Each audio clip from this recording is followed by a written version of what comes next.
हिवाळी अधिवेशनाच्या शेवटच्या दिवशी विरोधी पक्षनेते विजय वडेट्टीवार यांनी जोरदार फटकेबाजी करत मुख्यमंत्री एकनाथ शिंदे यांच्यासह उपमुख्यमंत्री देवेंद्र फडणवीस आणि अजित पवार यांच्यावर निशाणा साधला आहे। ते काय म्हणाले ते आता आपण पाहूयात।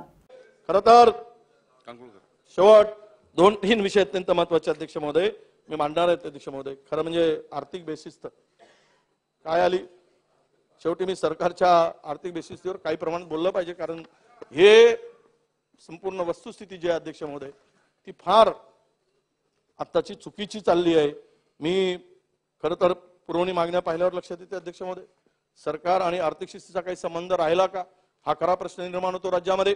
कारण सन्माननीय अजित दादा, तुम्ही गैरसमज करू, कुठे गेलेत दादा? गेले काय? गेलेत। कारण गैरसमज करू नका, कारण तुमचा नाईलाज आहे ते आम्हाला कळतं।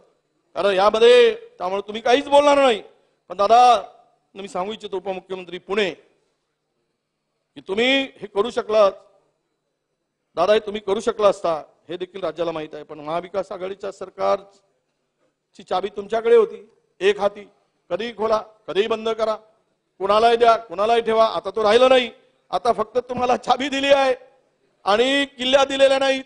म्हणजे चाबीच्या ओरिजिनल दिली, डुप्लिकेट दिली। ओरिजिनल दुसऱ्याकडे आहे, ते नागपूरकरकडे आहे, डुप्लिकेट दादाकडे। म्हणून त्यामुळे तिजोरी बारामतीत, एक किल्ली ठाण्यात, दुसरी किल्ली नागपुरात, असं होईल काय?